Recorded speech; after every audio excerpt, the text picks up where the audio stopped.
Hey guys, welcome to another math video. For this one, I'll be talking about division in change of base. So this is not to be confused with the change of base involving logarithms. This one is actually more focused towards the course Math for Elementary Ed. Okay, so let's dive right in. So we're going to be dividing numbers in different bases.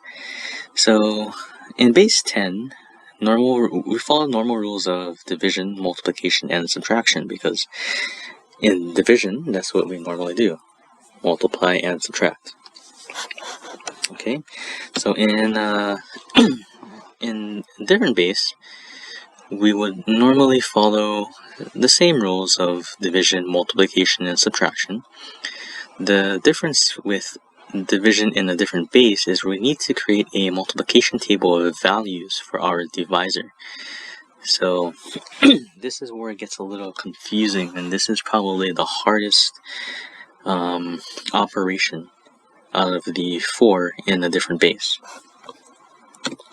So let's take a look at an example. So we're going to divide 321 base 5 by 4.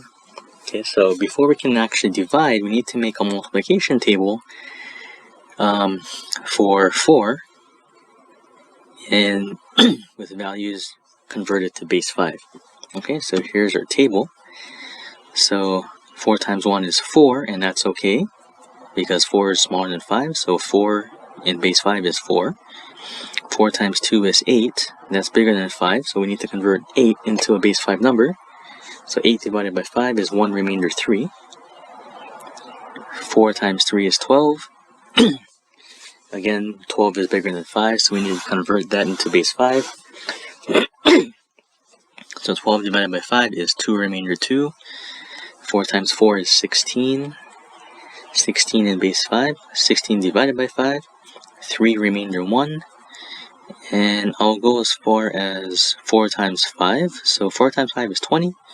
And 20 in base 5 is 4 remainder 0. Okay, so now we need to get as close to these numbers as we can. So just like in normal division, we go one digit at a time. So 3 is smaller than 4, so 4 will go into 0 times. Don't have to worry about that. So we look at 3, 2. So the closest number we got to 3, 2 is 3, 1, and that's when we multiplied by 4. So we're going to use 4 in our quotient, and to subtract, we're going to use 3, 1. Okay, then we subtract as normal. Okay, then we bring down the next digit, and we do the same thing again. We look at which of these numbers here are closest to this without going over, kind of like the Price is Right. So we can see 4 is the closest, so we're going to put up the number multiplied to 4. So 1 is going to go in the quotient. We're going to use the 4 and we'll subtract.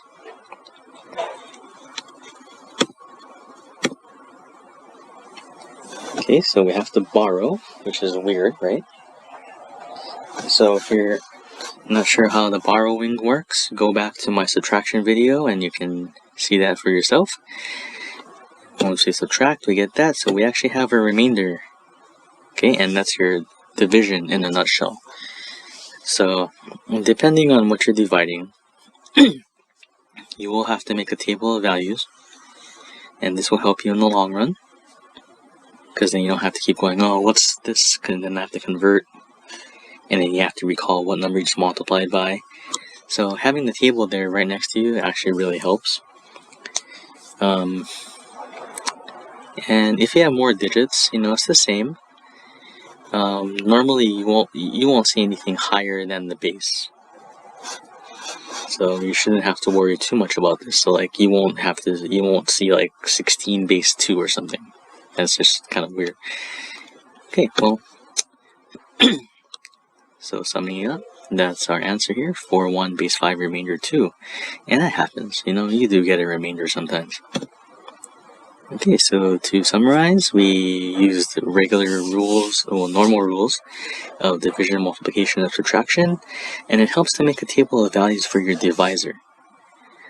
converted into values of your base. Alright guys, so that's it for this one. Thanks for tuning in, and I will see you in my next one. Take care.